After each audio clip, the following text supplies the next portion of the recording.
G'day folks, Wren here, and it is time for another Five Friday.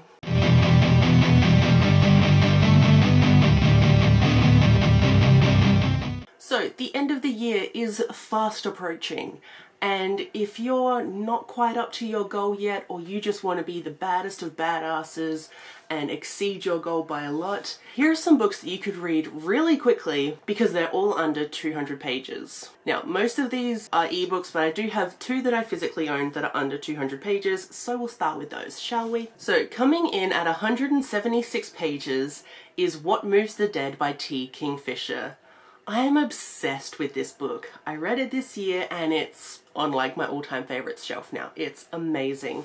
This is a Fall of the House of Usher retelling, and I had never read Fall of the House of Usher. I really want to now because this was amazing. This is about a soldier-esque person coming to visit their friends, and it turns out that one of their friends is very, very ill and, you know, we're not really sure why. And then being in this house with these two friends, eerie things are happening. The lake glows. The sick friend wanders around the house saying really random things at nighttime. There's just some vaguely suspicious things going on. Then a body rises from the dead. You know, as they do. But this was absolutely amazing, and if you like spore horror, so like if you like the shrooms, read this. The next book is coming in at 144 pages, and that is All Systems Red by Martha Wells. Again, one of an all-time favourite books of mine. This is a sci-fi novella series. The first 4 books are novella size, the 5th one is novel length, and I don't know after that because I haven't read any more than that. But this is an amazing sci-fi series.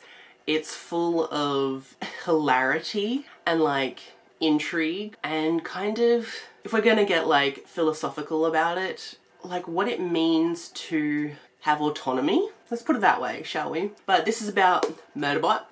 That's what they call themselves. And they're, I never know how to describe Murderbot. Kind of robot, cyborg, they're called a sec unit, but like they have human qualities, but they're more technological. I really don't know how to describe Murderbot, but Murderbot's amazing. Just putting that out there. But in this first one, Murderbot is sent to be kind of like a bodyguard to this scientific group. And it's kind of, this is kind of the beginning of when Murderbot rebels. And then this kind of rebellion just like keeps going on throughout the rest of the series because Murderbot finds out that something happened that has been covered up and they want to figure out what happened. But like, the thing about Murderbot is that they just want to watch their TV shows. That's all they want to do. They don't care about like human crap. They just want to watch their TV shows.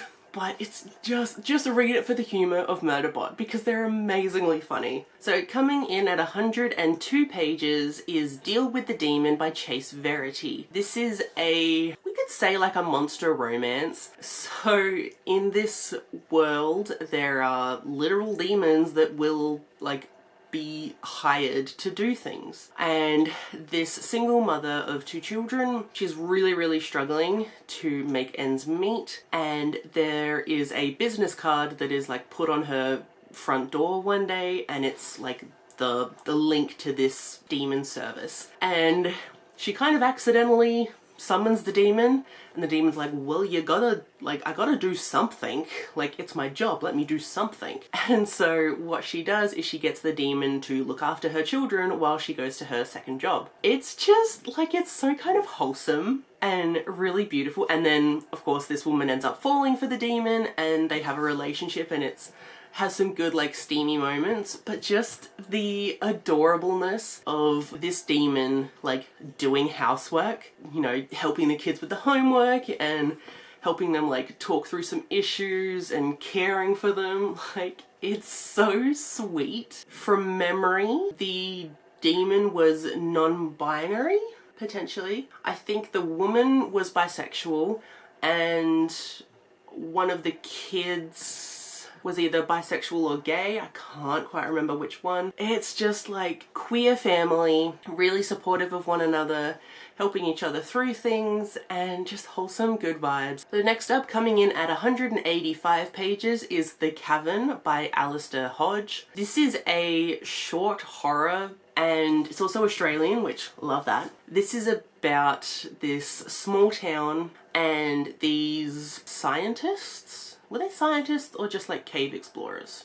They were either cave explorers or scientists, or a combination. And they go into this caving system, and they're like the first ones that get to do it, because there was like a sinkhole that happened that showed these underground cave systems that no one knew about. So these people go in there to explore it, be the first ones to ever do this, and they find some creatures. My favorite thing ever. Give me cave systems with creatures every day, and I'll be very happy. It was really good, creepy vibes, and this creature was very unique. Unlike a lot of creatures that I have read before, they had some interesting abilities and enough weaknesses that it was believable that, you know, at least a human survived, you know? I was really kind of shocked by the end, because characters that I thought would die actually survived, and characters that I thought would survive didn't. So that was really interesting and like kept me on my toes. But I thought this was really, really interesting. I also love that it's Australian.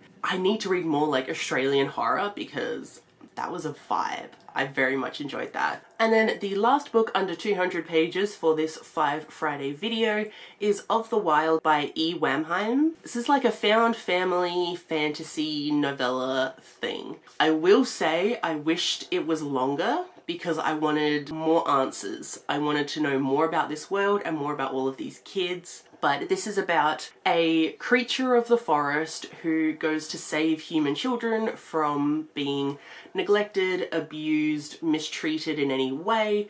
He saves them, brings them to the forest, where they then kind of transform into these forest-dwelling creatures in a way to protect themselves. Each child has a different form that they take, and it's always related back to their trauma, which I thought was very, very interesting and like heart-wrenching, because, you know, children, they shouldn't be hurt. An adult human comes along one day and the creature's like, how did you get here? You shouldn't be able to. And it kind of comes across to this creature as, oh, this human is meant to take my place. He starts kind of training this human to take care of the kids in his absence. The creature is asexual and the human is a trans man. But this was just such a sweet story. It also did hurt a lot, because there was a lot to do with trauma and a lot to do with taking care of yourself as a person who cares for children, and that's a really important lesson, honestly. It was a really like thought-provoking book, actually. For being so short, we got a lot out of it. But there we have it. There are 5 books that are under 200 pages that you could definitely try and finish by the end of the year. If you have any more books that are under 200 pages, please leave them down below. I love reading short books. But thank you very much for watching, and I will see you in my next one. Bye!